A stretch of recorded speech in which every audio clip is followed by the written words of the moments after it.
Hello guys, welcome to AK Delhi தமிழன். இன்றைக்கி Sunday எப்படி போச்சுன்னு பார்க்கலாமா? இன்றைக்கி காலையில் எழுந்து பிரேக்ஃபாஸ்ட்லாம் பண்ணிவிட்டு அதுக்கப்புறம் மதியம் பிரியாணி பண்ணலான்னு வெங்காயம் தக்காளி எல்லாம் கட் பண்ணி வச்சுருக்கேன்.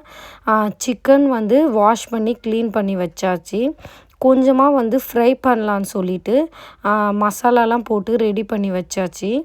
இங்கே பார்த்தா ஸ்கூல் ஒரு 1.5 மந்த்தாகவே ஸ்கூல் லீவு தான் போயிட்டு இருக்குது. ஃபஸ்ட்டு பொல்யூஷனுக்குன்னு லீவ் விட்டாங்க. அதுக்கப்புறம் பார்த்தா வின்டர் ஹாலிடேஸ்னு ஒரு 10 டேஸ் லீவ் விட்டாங்க. அப்புறம் மறுபடியும் ஸ்கூல் ஸ்டார்ட் ஆகுன்னு பார்த்தா அதிகமாக குளிர் அதிகமாக இருக்குதுன்னு சொல்லிட்டு ஆன்லைன் கிளாஸ் பண்ணாங்க. இப்போ 1 வீக்காக ஆன்லைன் கிளாஸ் தான் போயிட்டு இருந்துச்சு. இப்போ நாளையிலேருந்து தான் ஸ்கூல் ஸ்டார்ட் ஆகும்னு சொல்லியிருக்காங்க. அதுவும் ஆன்லைன் கிளாஸும் உண்டு, ஆஃப்லைன் கிளாஸும் உண்டுன்னு சொன்னாங்க. நான் ஆனால் ஸ்கூலுக்கு அனுப்பிடுவேன். 1.5 மந்த்தாக வீட்டில் பசங்களை வச்சுக்கிட்டு இவங்க சண்டை போட்டுக்கிறத சமாளிக்கவே முடியல. நாளைக்கு கண்டிப்பாக ஸ்கூலுக்கு அனுப்பி விட்டுடுவேன். பிரியாணியில் பார்த்தா நான் இப்போ வெங்காயம் போட்டுட்டேன். வெங்காயம் நல்லா வதங்கி வந்தால் தான் பிரியாணி நல்லா டேஸ்ட்டாக இருக்கும். அந்த கோல்டன் கலரில் வரணும். அப்போ தான் பிரியாணி அந்த டேஸ்ட் வரும்.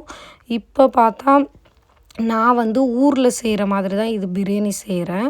இப்போ இஞ்சி பூண்டு பேஸ்ட்டு ஆட் பண்ணுறேன். நான் எப்பயுமே இஞ்சி பூண்டு பேஸ்ட்லாம் நிறையா அரைச்சி ஃப்ரிட்ஜில் ஸ்டோர் பண்ணி வச்சுக்குவோம். இங்கே அவ்வளோ கெடாது. வெங்காயம் நல்லா வதங்கினதுக்கப்புறம் தக்காளி போடுறதுக்கு கொஞ்சம் நேரத்துக்கு முன்னாடி நீங்கள் இஞ்சி பூண்டு பேஸ்ட் ஆட் பண்ணால் அவ்வளோ அடி பிடிக்காமல் இருக்கும். தக்காளி போட்டதுக்கப்புறம் நான் பிரியாணி மசாலா ஆட் பண்ணுறேன். இது எவரெஸ்ட் பிரியாணி மசாலா தான். இந்த மசாலா தான் கிடைக்கிது. நம்ம ஊரில் கிடைக்கிற ஆச்சி பிரியாணி மசாலாலாம் நாங்கள் இருக்கிற இடத்துல கிடைக்கிறதில்ல. நாங்கள் இருக்கிற இடத்துல கொஞ்சமாக தான் தமிழ்காரங்க இருக்கிறாங்களே. அதனால தான் இங்கே அந்த மசாலாலாம் கிடைக்க மாட்டேங்குது. இதே வேறு இடம் இருக்குது டெல்லியில். அங்கெல்லாம் நிறைய பேர் தமிழ்காரங்க இருக்கிறாங்க. அங்கெல்லாம் நம்ம ஊர் நாட்டு பொருள்லாம் அதிகமாக கிடைக்கிது. வெங்காயம் தக்காளிலாம் நல்லா வதங்கி புதினா கொத்தமல்லிலாம் வதங்கிடுச்சு. அதுக்கப்புறம் நான் சிக்கன் ஆட் பண்ணுறேன். சிக்கன் நல்லா ஆட் பண்ணி நல்லா அதை கிளறி விட்டுட்டு கொஞ்சம் வெந்து வந்ததுக்கப்புறம் நீங்கள் தண்ணி ஊற்றி கொதிக்க விடணும். நல்லா கொதிச்சதுக்கப்புறம் நீங்கள் அரிசி ஆட் பண்ணிவிட்டு சிம்மிலே வச்சு விட்டா நல்லா வெந்து வந்துடும் பிரியாணி. ஒவ்வொருத்தவங்க ஒவ்வொரு மாதிரி பண்ணுவாங்க. இது நான் ஊரில் இது போல் தான் எங்கள் வீட்டில் பண்ணுவாங்க. இதே டெல்லியில் வேறு மாதிரி பிரியாணி பண்ணுவாங்க. சாதம் தனியாக வடிச்சுக்கிட்டு கிரேவி தனியாக பண்ணிக்கிட்டு பண்ணுவாங்க. இப்போ நான் செஞ்ச பிரியாணி ரெடி ஆகிடுச்சி. நீங்களே பாருங்கள் எப்படி வந்திருக்குன்னு. நான் கல்யாணத்துக்கு முன்னாடிலாம் அவ்வளோ பிரியாணியே பண்ணதில்லை. இங்கே தான் நான் கற்றுக்கிட்டேன். இப்போ 2 டைப் பிரியாணியும் நான் பண்ணுவேன். நீங்களே பாருங்கள் எவ்வளோ சூப்பராக வந்திருக்குன்னு தெரியும்.